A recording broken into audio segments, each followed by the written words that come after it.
오늘 시편과 잠언 말씀을 잠시 좀 나누도록 하겠습니다. 아멘. 우리가 알고 있는 대로 시편은 찬송의 노래들이 많이 있습니다. 감사의 시들이 많이 있습니다. 아멘. 그런데 시편 되고 시편 전체를 보면요, 그런 감사 찬양 시뿐만 아니라 때로는 그 안에 비탄시, 마음의 그런 슬픔을 나타내는 비탄시도 있고, 우리에게 지혜를 가르치는 지혜시도 있고, 아멘. 또 잘못을 회개하는 참회의 시도 있고, 시온시는 성전에 올라간 노래입니다. 성전을 사모하며 부르는 노래가 있고, 또한 민족적인 애가를 노래하는 시들도 있습니다. 뿐만 아니라 무엇보다 메시아 예언시가 시편 안에 들어가 있는 것을 보게 됩니다. 그러니까 다양한 종류의 시들의 모음집이 바로 시편 150편이 되는 것입니다. 그래서 이 시들을 읽어보면 이게 같은 내용을 반복하기도 하고, 또 찬양도 나오고 강구도 나오고 신앙 고백도 나오고, 어떤 경우에는 선포의 내용도 나오는 것을 보게 되는 것입니다. 시편 몇 건으로 되어 있죠? 5건. 예, 감사합니다. 5건으로 되어 있습니다. 후대에 이제 시편을 다 모아서 수집하고 편집하는 과정에 가장 먼저 기록된 시편이 모세의 시편이 있습니다. 그리고 이제 포로 이후에 돌아온 사람들, 돌아다스는 시편까지 이렇게 다양한 시들이 있는데, 이것을 갖다가 5건에 이렇게 분류해서 나누었습니다. 사실 시편 각 건은, 각각의 시들은 서로 연관성은 없습니다. 1편 다음에 2편 다음 3편, 이게 하나 연관성은 없지만은, 그런 나름대로 이렇게 정리를 해서 5건의 책으로 묶어두는데요. 이것은 마치 모세 오경에서처럼 창세기, 출애굽기, 레위기, 민수기, 신명기처럼 그렇게 내용이 구성되어 있다는 것을 우리가 살펴볼 수 있는 것입니다. 성경 중에서 가장 짧은 장이 시편이 있습니다. 가장 짧은 장. 몇 장일까요? 117장입니다. 가장 짧은 장이니까 한번 읽어놓은 것 같다. 시편 117장.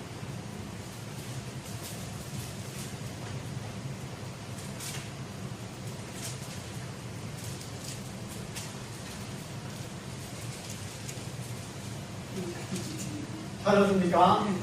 예. 같이 한번 읽겠습니다. 너희 모든 나라들아 여호와를 찬양하며 너희 모든 백성들아 그를 찬송할지어다. 우리에게 행하신 여호와의 인자하심이 크시고 여호와의 진실하심이 영원하미로다. 할렐루야. 아멘. 가장 짧은 장입니다. 뿐만 아니라 성경 1189장 중에서 가장 긴 장도 시편이 있습니다. 몇 장이죠? 예, 119장입니다. 119장에 보면은 행위가 온전하여 여호와의 율법을 따라 행하는 자들은 복이 있으며, 이렇게 해서 여호와의 율법, 2절에 여호와의 증거들, 3절에 주의 도, 4절에 주의 법도, 5절에 주의 율례, 6절에 주의 모든 계명, 7절에 주의 의로운 판단, 8절에 주의 율례들, 9절에 주의 말씀, 다 하나님의 말씀에 대한 다른 표현들입니다. 하나님 말씀에 대해서 이렇게 율법, 증거, 규례 이렇게 표현하고 있는 것을 보게 됩니다. 특별히 하나님 말씀에 대해서 이렇게 아주 세심하게 논리적으로 이렇게 잘 써졌던 시가 바로 시편 119편입니다. 시편을 그렇게 해서 한번 읽어보시고요. 잠언서 보겠습니다. 잠언서.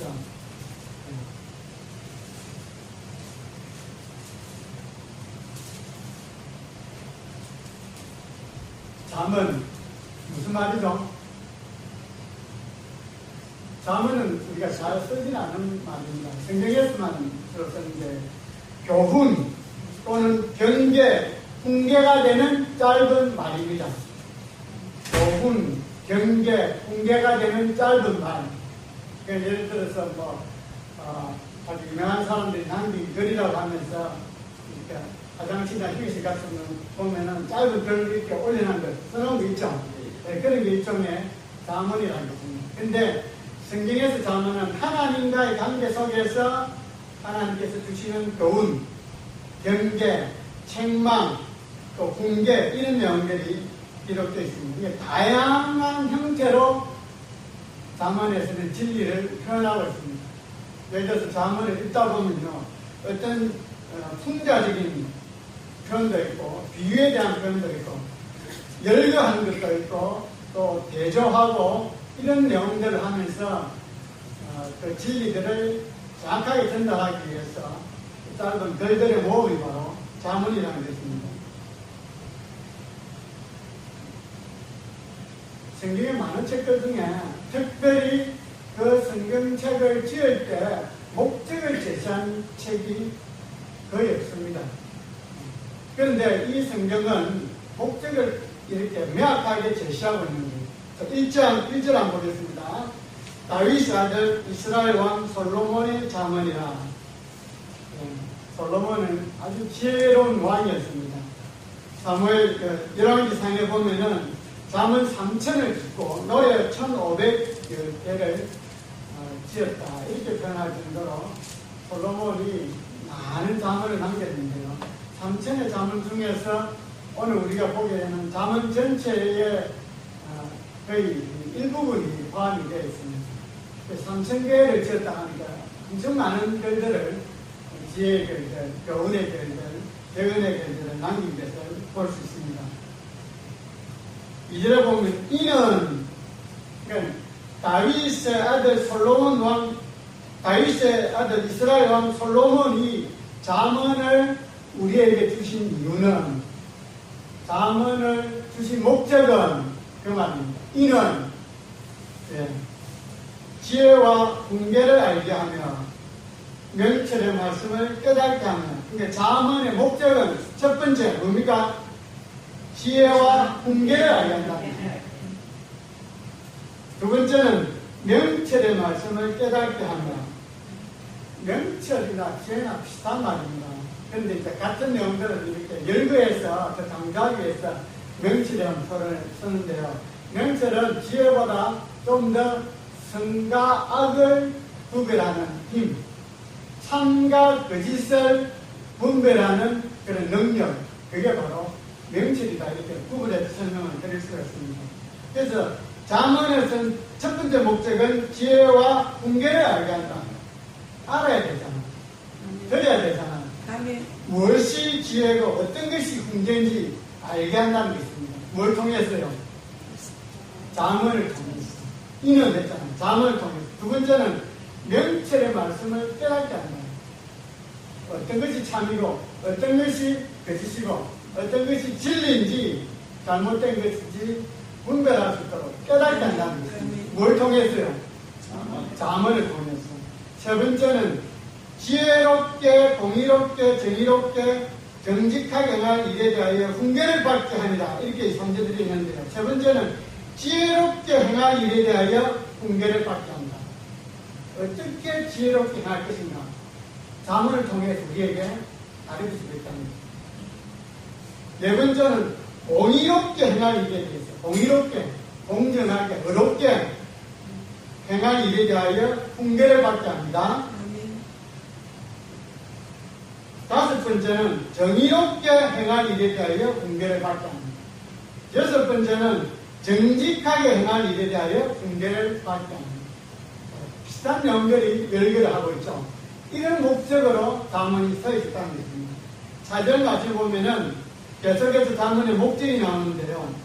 일곱 번째, 어리석은 자를 슬기롭게 하며, 어리석은 자를 잠언을 통해서 슬기로운 자로 이렇게 만들어준다는 것입니다.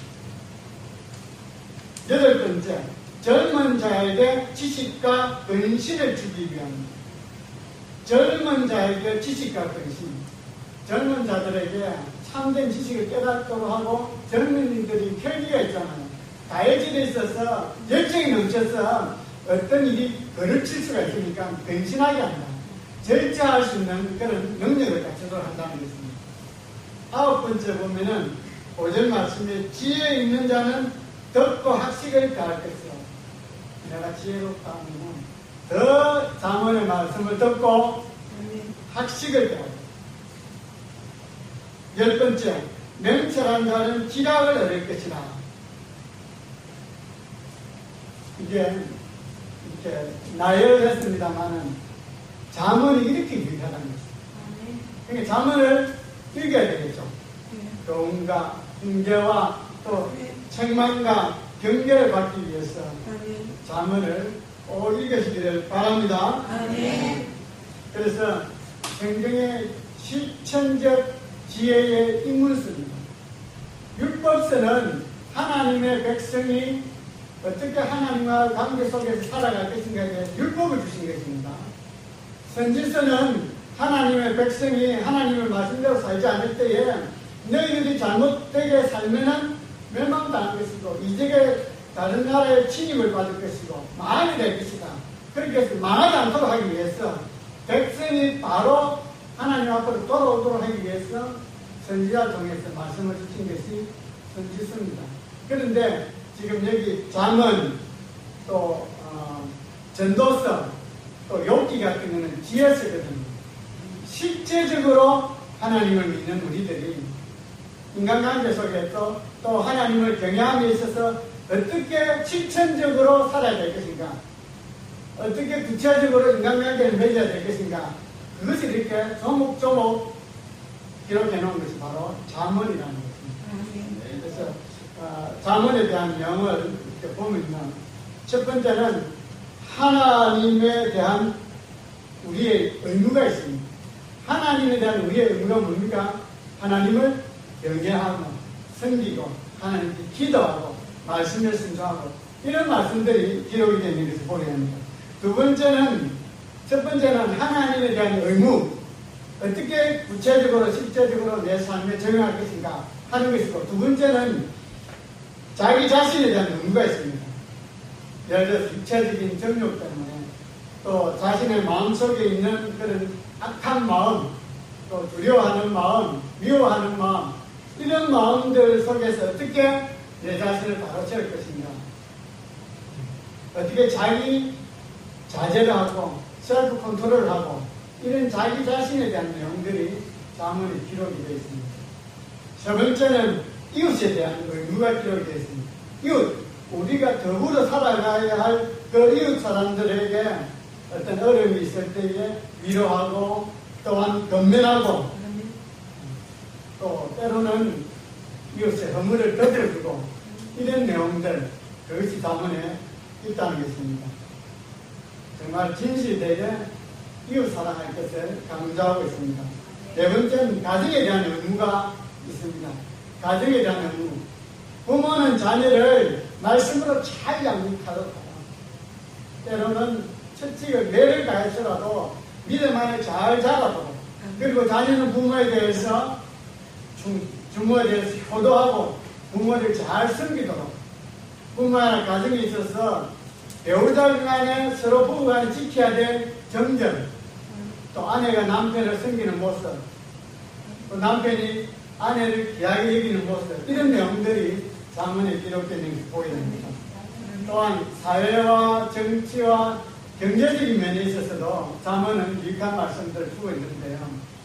사회 약자들을 보호해주고 공동체에서 그들에게 삶을 도와주고 뿐만 아니라 지도자들은 어떤 덕목을 가지며 백성들을 이끌어야 될 것입니다. 그런 내용들이 기록이 되어 있습니다. 뿐만 아니라 위에 있는 권세자들이 재판을 어떻게 공정하게 할 것인가, 그런 내용들, 그 모든 내용들이 잠언에 기록되어 있는 것을 보게 되는 것입니다.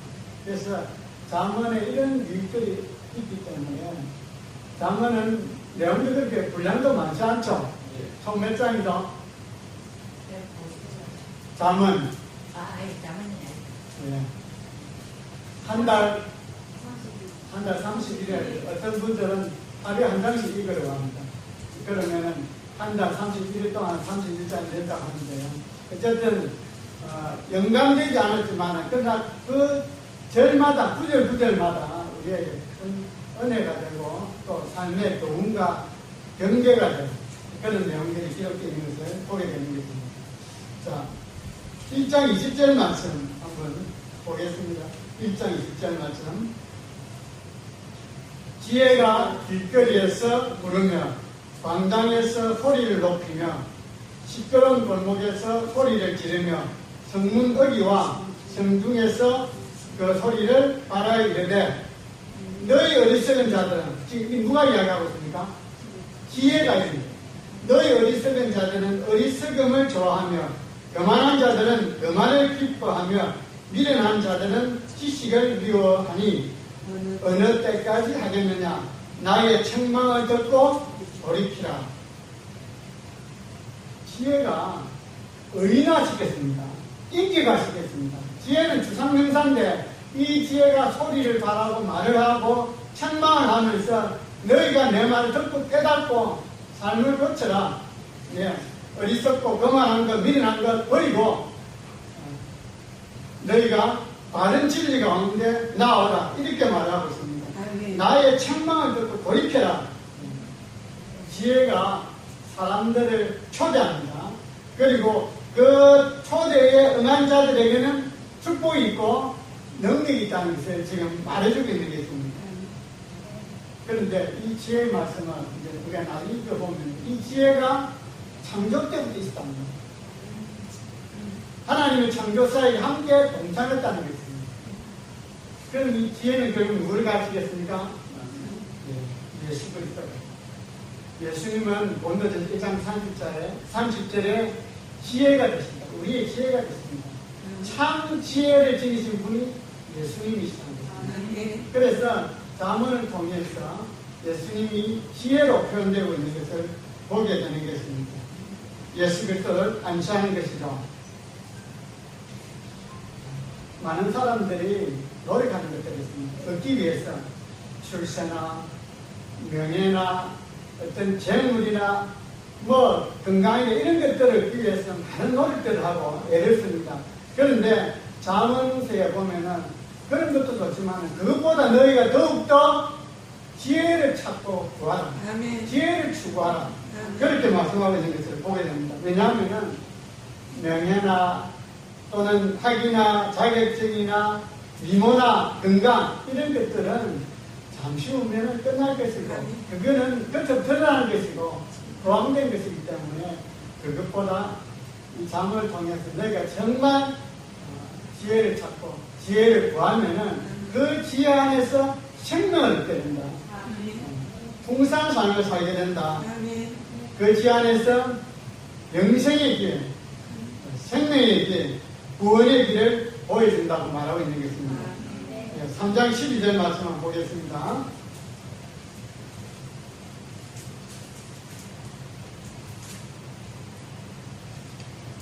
대저 여호와께서 그 사랑하는 자를 징계하시기를 마치 아비가 그 기뻐하는 아들을 징계함같이 하시느니라. 지혜를 얻는 자와 명철을 얻는 자는 복이 있나니 이는 지혜를 얻는 것이 은을 얻는 것보다 낫고 그 이익이 정금보다 나음이니라. 지혜가 은을 얻는 것, 재물 얻는 것, 명예를 얻는 것보다 더 낫다는 것입니다. 뿐만 아니라 15절 지혜는 진주보다 귀하니 내가 사모하는 모든 것으로도 이에 비교할 수 없다. 지혜가 이렇게 귀하고 지혜가 이렇게 유익하다는 것입니다. 16절 그의 오른손에는 지혜의 오른손에는 장수가 있고 그의 왼손에는 부귀가 있나니 그 길은 즐거운 길이요 그의 지름길은 다 평강이니라. 18절 같이 읽겠습니다. 지혜는 그 얻은 자에게 생명나무라. 지혜를 가진 자는 복되도다. 아멘. 솔로몬이 당대에서 가장 많은 부를 누렸던 왕입니다. 그리고 많은 사람들에게 존경을 받았고 나라로 확장되었고 그런 대단한 나라의 왕이었습니다. 그런데 그가 정말 그 나라의 왕으로서 행복한 것은 그가 많은 권력을 누리고 많은 땅을 차지하고 많은 부를 취해서 그가 행복한 것이 아니고 오늘 18절 말씀처럼 지혜를 가진 자는 하나님 때문에 나는 행복한 자다. 아멘. 물질도 재물도 명예가 아니고 지혜가 나의 행복의 근원이라고 말씀하는 것을 보게 됩니다.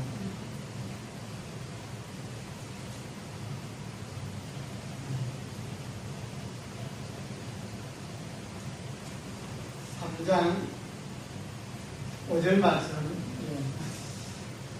제가 잠언서를 묵상하면서 한 때에 제가 은혜를 받았던 말씀입니다. 3장 5절에 너는 마음을 다하여 여호와를 신뢰하라. 신뢰하고 내 명철을 의지하지 말라.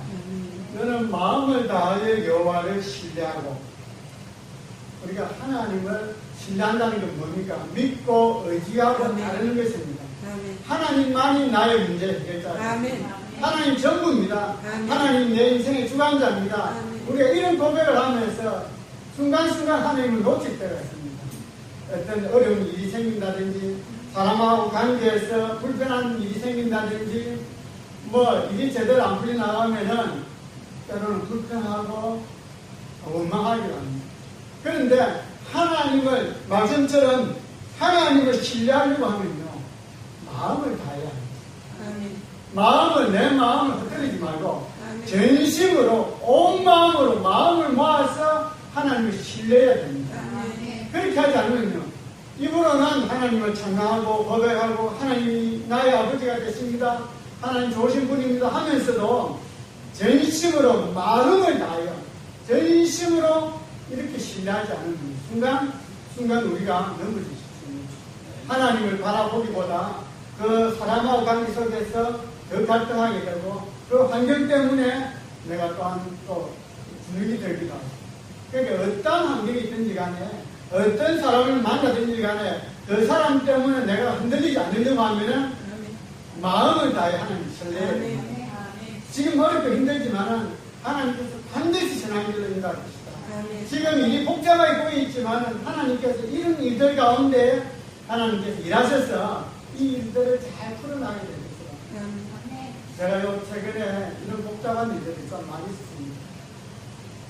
너무 대화가 안 되는 사람들을 어떻게 제 감정대로 또 할 수도 없고, 그래서 제가 기도하면서 하나님 악으로 갚지 말게 하시고 선을 행하여 그 사람의 마음을 붙잡아 주옵소서. 그렇게 기도하고 나아가는데 여전히 이 사람이 악하게 됩니다. 마음이 낙심이 됩니다. 그럴 때 제가 이 구절을 보면서 너는 마음을 다하여, 내가 그런 환경 때문에 그 사람 때문에 순간적으로 마음을 놓칠 수도 있지만 마음을 다하여 여호와를 신뢰하라. 하나님 있습니다. 지금은 어려운 관계 있지만 하나님께서 결국 이 과정을 통해서 저러하게 좀 더 인도하게 해주시고, 하나님께서 내가 생각하지 못한 선한 길로 인도해 주시기 믿습니다. 그렇게 고백하고 나갑니다. 사실 그 일을 진행하는 동안에 어려움도 많이 있습니다. 지금 끝난 것도 아니지만요. 근데 그 일을 진행하는 가운데 생각지도 못했던 일들이 하나님께서 선하게 인도하셔서 저로 하여금 끝까지 주님을 신뢰하도록 만듭니다. 너는 마음을 다하여 여호와를 신뢰하고 내 명철을 의지하지 말라. 내 명철. 우리 생각대로 우리가 나름대로 이제 어느 정도 장성한 자가 되다 보니까 주관도 있고, 또 분별력도 있고, 어떤 가치관도 있고, 또 어떤 그 판단력도 있고, 이렇게 있다 보니까 저럴 수는 없다고 내 마음으로 어떤 그런 것을 결정하기 쉽습니다. 그런데 내 명철 의지하지 말라. 너의 마음 가는 대로 네가 판단하고 네가 어떤 것에 대해서 결정을 내리지 말고 하나님을 의지하라. 하나님을 신뢰하라. 지금 이것이 내가 원하는 대로 일이 진행되지 않는다 하더라도 하나님이 보고 계실 것이다. 하나님 듣고 계셔서 내가 지금 이런 어려움 당하는 걸 하나님께서 보고 계시니까 하나님 신뢰하자. 우리가 그런 믿음이 있으면은 지금 어려움도 견뎌나갈 수 있다는 거예요. 너는 범사의 때를 인정하라. 6절 말씀입니다. 너는 범사의 때를 인정하라. 범사가 뭡니까? 모든 일입니다. 모든 일은 좋은 일도 있고 좋지 않은 일이 만나기도 하고, 내가 원하는 일이 되기도 하고, 내가 내가 원치 않는 일도 벌어지기도 하고 범사 모든 일에 하나님께서 개입하고 계십니다.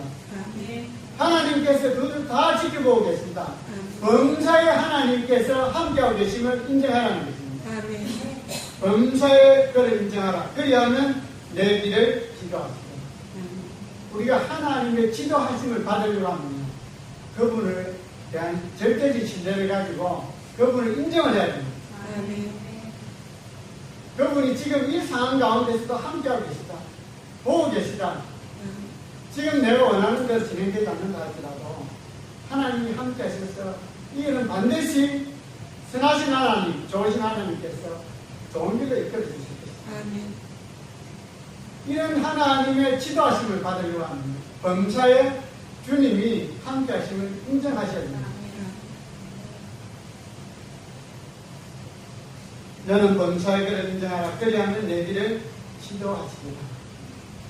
내 길, 우리의 걸음걸이를, 우리의 앞길을, 우리가 행할 일을 알게 하시고 보게 하시고 그렇게 하도록 인도하신다는 것입니다.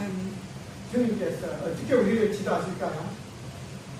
어떻게 하면 우리가 주님의 지도를 받을 수가 있습니까? 주님께서 지도하시는 방법은 여기 보면은 내 길을 지도, 우리의 걸음걸이를 지도하신다 했잖아요. 주님께서. 하나님 살아계신 분입니다. 살아계신 하나님은 어떻게 지도하시는가? 말씀하심으로 지도하십니다. 하나님께서 말씀하십니다. 그래서 우리가 이 성경 말씀은 영적인 말씀이기 때문에 그냥 지도하신다, 책망하신다 그러면 마치 우리가 사람과의 관계 속에서 그 사람이 내 앞에서 잘못을 지적하고 책망하고 지도하듯이 마찬가지입니다. 하나님 살아계셔서 우리의 삶의 순간순간 지도하시고 인도하십니다. 근데 우리가 영적으로 무뎌져 있으면은 그 지도하심을 받는 것에 대해서 알지 못하는 거예요. 어떻게 하나님은 지도하시는가? 하나님은 말씀하심으로 지도하십니다. 살아계시기 때문에 말씀하십니다. 그래서 우리가 하나님의 음성을 듣는 일에 집중을 해야 됩니다. 우리가 믿음으로 받아들여야 됩니다. 하나님은 말씀하시는 분이다. 하나님은 말씀하심으로 말미암아 우리의 길을, 우리의 앞길을 지도하시고 인도하십니다. 하나님의 말씀하심에 대한 것들을 우리가 이제 시간을 내서 조금씩 의견을 말씀을 나눌 텐데요. 어떻게 말씀하시는가? 하나님께서 말씀하시는 방법이 여러 가지 방법으로 말씀하십니다. 가장 일반적인 방식이 이 말씀을 통해서 우리에게 말씀하십니다. 여러분이 말씀을 읽는 중에 감동이 되거나 또 이 말씀 내 심령에 부딪혀 때 그것은 하나님께서 여러분의 마음을 두드리는 것입니다. 하나님 그렇게 말씀을 하십니다. 똑같은 말씀인데 어제 읽었던 말씀 오늘 읽을 때 다르게 말씀이 들려질 때 읽어질 때 그게 하나님 말씀으로 오늘 내 삶의 현장에서 하시는 말씀이라는 것입니다. 또 하나님은 예를 들어 저와 같은 이런 인도자의 설교자의 설교를 통해서 하나님의 말씀을 듣게 하십니다.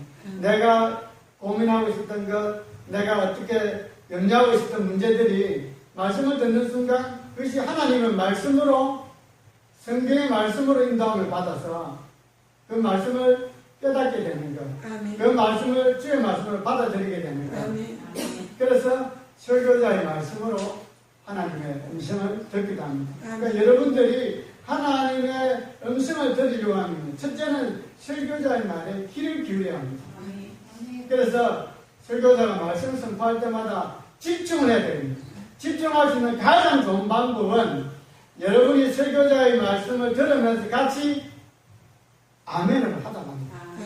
아멘 하면서 계속 하다 갈 때에 잡념들이 사라집니다. 딴 생각이 떠나갑니다. 그 말에 집중을 하게 된다. 그래서 여러분이 그 설교자를 통해서 하나님께서 또 말씀하시고 뿐만 아니라 하나님은 환경을 통해서 말씀하십니다. 환경이 열려지기도 하고 닫히기도 하고 때로는 전혀 믿지 않는 사람들을 통해서도 하나님 말씀하시는 거예요. 영적으로 우리가 이게 영안이 열리고 영적으로 예민해지면요. 그 사람이 그냥 툭 던진 한마디가 주의 말씀으로 되려고 한다는 것입니다.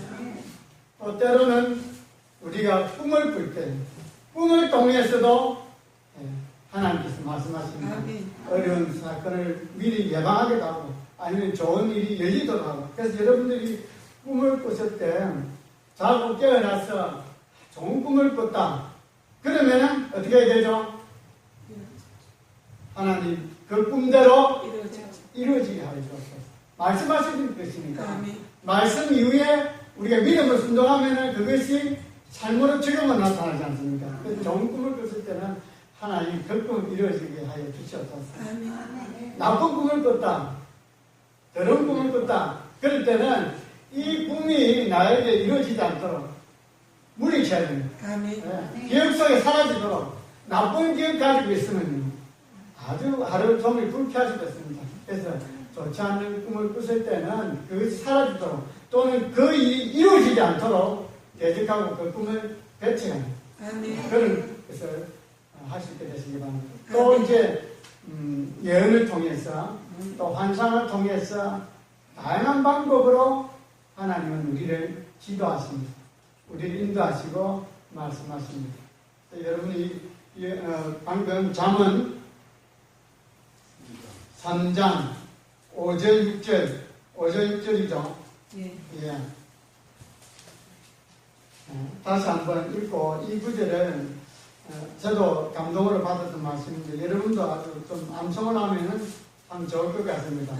잠언 3장 5절 6절 말씀 같이 한 목소리로 하겠습니다. 너는 마음을 다하여 여호와를 신뢰하고 내 명철을 의지하지 말라. 너는 먼 사이에 그를 인정하라. 그리하면 내 일을 기도하십니다. 아멘. 3장 5절 6절 말씀을 암송하시면서 어떤 경우에도 먼 사이에 주님을 신뢰하고 인정하고 주님께서 하실 일을 기대하면서 나아가면 주님께서 그럼 인도하십니다. 주관하시고 말씀해 주셔서 우리가 하여금 바른 길을 가게 해주신다는 것입니다. 잠언에 아주 많은 말씀들이 이렇게 참 우리에게 유기되는 말씀들이 많이 있는데 몇 구절만 같이 한번 읽어보도록 하겠습니다. 예. 4장 23절 우리가 잘 아는 말씀이죠.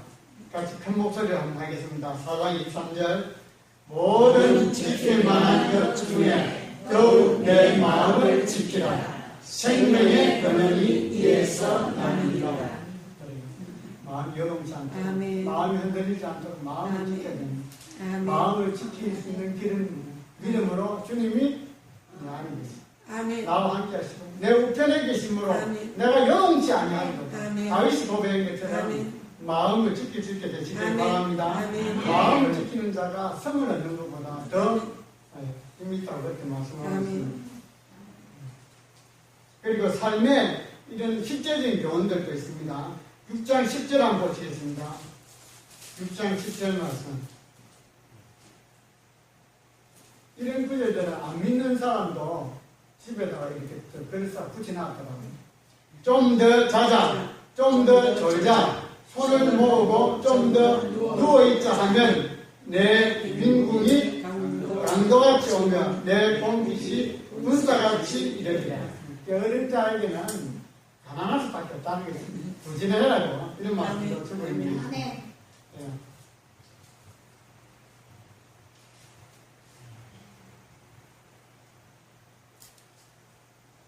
8장 17절 말씀.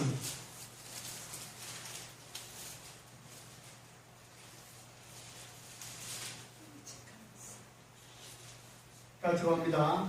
나를 사랑하는 자들이 나의 사랑을 이루며 나를 간절히 찾는 자가 나를 만날 것이다. 아멘. 여기서 나는 문자적으로는 지혜입니다. 그런데 지혜의 영이신 예수님을 말씀하시는 거예요. 아멘. 예수님은 사랑하는 자들이 예수님의 사랑을 잊고 예수님을 간절히 찾는 자가 예수님을 만나게 될 것입니다. 아멘. 예. 그리고 보십시오. 22절 말씀. 여호와께서 그 조화의 시작 곧 태초에 일하시기 전에 나를 가르쳤으며 만세 전부터 태초부터 땅이 생기기 전부터 내가 체험을 받았나니. 아멘. 지혜자이신 예수님, 삼위일체 중에 한 분이신 예수님에 대한 표현으로 아멘. 이렇게 하고 있는 것을 보게 됩니다. 아멘. 사실은 잠언은 결국은 지혜에 대한 말씀을 가르치고 있습니다. 그래서 9장 10절 말씀 같이 읽겠습니다. 여호와를 경외하는 것이 지혜의 근본이요 거룩하신 자를 아는 것이 명철이라. 아멘. 지혜의 근본. 아멘. 모든 지혜가 어디서 오는 것입니까? 여호와를 경외하는 것. 경외하는 것. 하나님을 두려워하는 마음으로 진실되게 하나님 섬기고 예배하는 그 경외하는 마음에 하나님께서 지혜의 근본이 되시라고 말씀하고 있습니다. 아멘.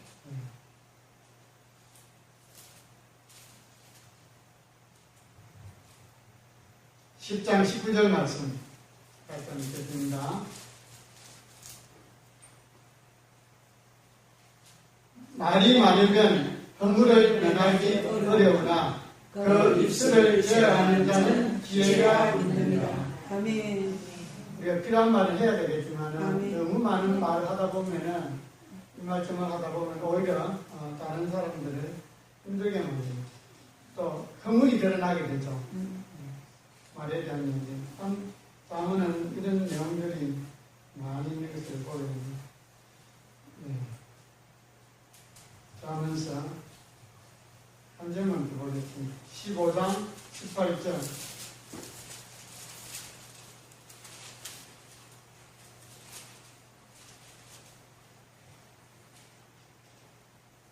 운을 쉽게 내는 자는 다툼을 일으켜도 노하기를 견디하는 자는 시비를 그치게 하느니라. 아멘. 하나면 돈을 내면 안 됩니다. 아멘. 혈기 부리고 하면요. 가장 먼저 많이 피해를 보는 자 누굴까요? 자기 자신입니다. 자기가 혈기 부리고 돈을 내고 하면 화를 쏟고 나면은 마음에 자제가 안 됩니다. 기도가 안 됩니다. 그런 거 아무도 느끼십니다. 저도 화를 내고 크게 한번 다투고 나면은 기도가 안 되는 거예요. 그래서 내 영혼 관리를 위해서 내가 기도하기 위해서라도 화를 내는 거 자제해야 됩니다. 아멘. 성경에는 화를 내는 것 때문에 참 어려움을 당한 사람들이 많이 있습니다. 대표적인 게 모세 이야기 있는데 어쨌든 화를 내지 않도록 한 구절만 딱 해볼게요. 예. 25절 16장 25절 말씀.